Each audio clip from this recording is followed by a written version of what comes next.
He's a councilman in Chester's Mill, and he's also a used car salesman.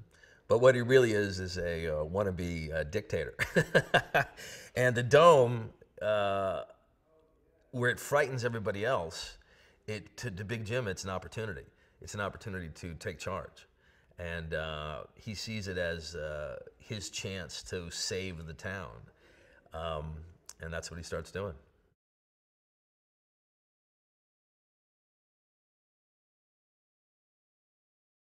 Chester's Mill is a town in a kind of typically Stephen King way that seems very normal, almost Americana on the outside, and it's not until you get under the dome you start understanding the darkness of what goes on beneath that.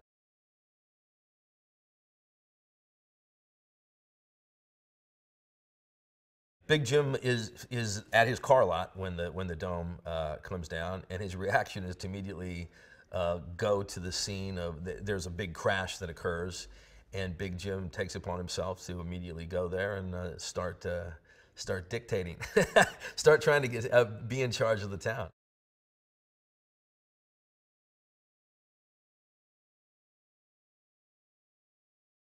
Depending on whose perspective, it brings out either the best or the worst. For Big Jim, it brings out the best in him.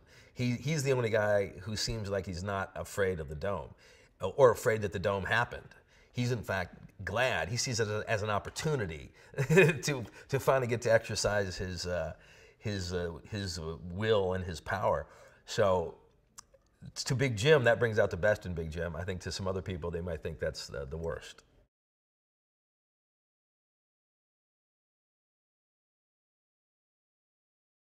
I think he's a guy that sees himself as a leader, and he sees himself as the guy that you want to have in charge when things go bad. He doesn't see himself as bad or evil. He sees himself as the guy, I think like any dictator, that doesn't look at themselves as evil. He sees himself as the guy that's going to make the trains run on time. He's going to keep order and going to keep peace, and that's important in this little microcosm of society. So I'm not sure where it came from, but it's certainly deep in his core, this desire to be the guy in charge.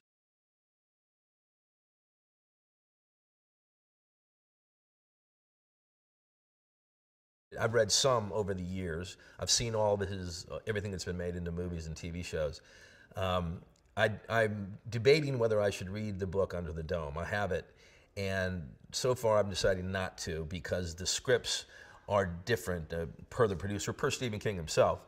He described it as just using the book as a kind of a jumping off point. So I don't want to infuse the book elements into what I'm playing. So I think I'm going to wait till the 13 are over, and then I'll maybe read the book at that point.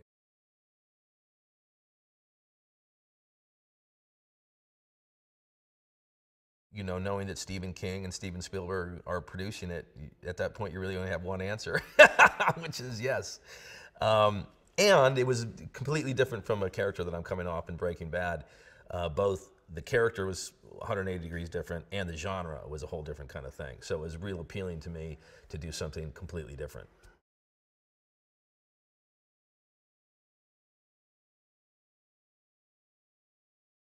The feel of the piece is a bunch of things. I mean, it is the horror and the sci-fi, but it's also kind of an intense drama.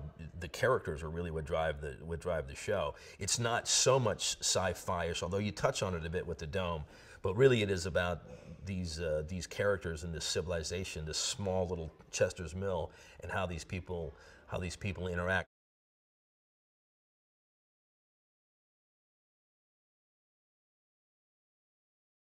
There's some great special effects with the plane crashes, the cows get cut in half, a man's legs get cut off, yeah, a big truck runs into the dome, because we're all trying to deal with what this dome is, and that causes a lot of chaos at first.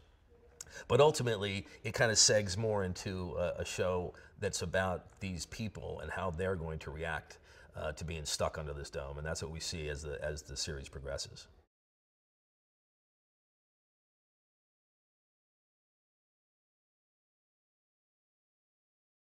Yeah, having Niels on as the director of the pilot was just awesome. He brought that I don't know what it is about the Europeans, but even not only European, but the Scandinavian, they kind of had that dark, like we have The Killing, we have these shows out there, we have this kind of fascination with this darkness, and his visual approach to this really, I think, melded well with what the show is all about, and I think he will have helped create the template of what we're looking for. And he just had this some really kind of evil shots, or just mysterious and kind of dark shots.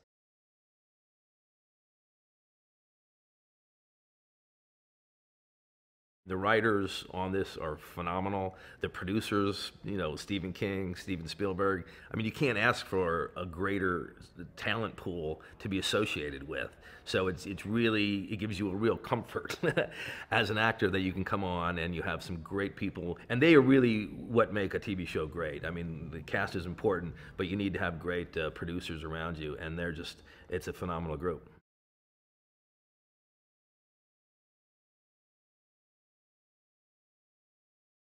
The concept of environmental concern is one that we have under the dome because we only have a limited amount of resources. That's, I think, a universal theme.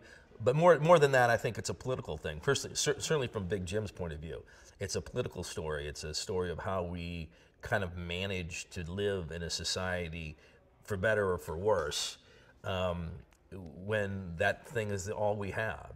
We can't leave, we can't, and so we have to find a way as human beings to somehow survive, and how that works out gets pretty messy.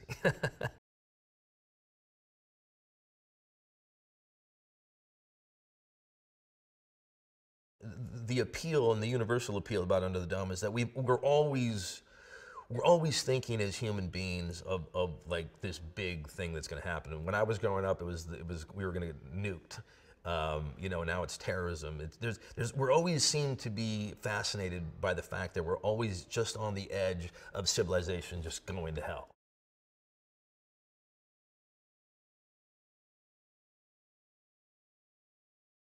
I think Dean would be a lot more frightened than Big Jim. I think Dean would just dig in, try to keep his head down and hope that it goes away.